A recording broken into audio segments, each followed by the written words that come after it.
Good evening everybody. मुझे उम्मीद है कि आप सभी अच्छे होंगे और पूरी दुनिया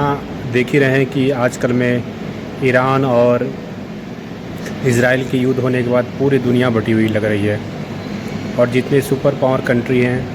ये सारे एक दूसरे का समर्थन कर रहे हैं, जबकि इस युद्ध को डी एस्केलेशन करना चाहिए, क्योंकि इस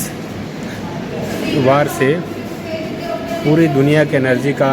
डिस्ट्रॉय हो रहा है। और एनर्जी का डिस्ट्रॉय है ना, मतलब हम मानवीय की जो एनर्जी है उसको हम संरक्षित करने के बजाय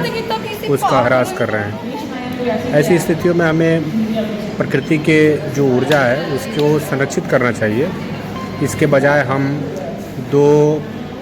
सुपर पावर कंट्री और जो थर्ड वर्ल्ड कंट्रीज़ है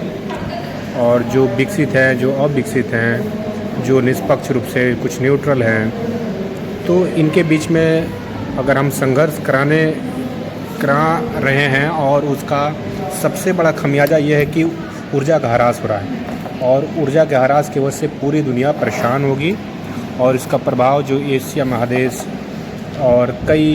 देशों पर इसका पूरा प्रभाव पड़ेगा। विशेष रूप से आप देखेंगे जो ईरान है या मिडिल ईस्ट है, उनके पास एक ऊर्जा का भंडार है और उस ऊर्जा के भंडार का जो स्थानांतरण है बड़े स्तर पर होता है। विशेष रूप से आप देखेंगे जो लाल सागर है वो यूरोप और मध्य एशिया और मिडिल ईस्ट को जोड़ता है। तो ऐसी स्थितियों में अगर हमें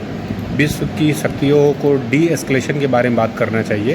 कि कौन कितना मारा और कौन कितना मारा, क्योंकि हम अंततः देखेंगे तो मानवीय का ह्रास हो रहा है। हम मानवता को अमानवीय बना रहे हैं और सबके पास एटम की क्षमताएं हैं और जिसमें विशेष रूप से जो विकसित देश हैं, लेकिन हम विशेष रूप से नियंत्रण करने के लिए जो विकासशील देश हैं उन पर अगर हम नियंत्रित करते हैं अपने तकनीकी माध्यम से, अपने सिस्टम के माध्यम से, अपने एआई के माध्यम से और विशेष रूप से जो समृद्ध देश हैं, तो ऐसी स्थितियों में हमें उसके सलूशन के बारे में बात करना चाहिए, उसके रेजोल्यूशन की बात करना चाहिए और इसका हल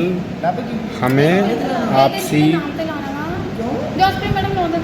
में बैठकर मिलजुल कर बातचीत करना चाहिए, न कि तेल अवीव, नातांज उसके एटॉमिक पर उसके घर गिराएं, हज़ारों लाखों लोग मारे जाएंगे। इसका नतीजा कुछ नहीं होने वाला है। फिर से उन सारी चीज़ों को गिराने और तोड़ने का फ़ायदा फिर से हमें कई साल लग जाएंगे। तो ऐसी स्थितियों में हमें इसके सलूशन के बारे में और विशेष रूप से जो सुपर पावर कंट्रीज़ हैं उनको सोचना चाहिए। थैंक यू, धन्यवाद।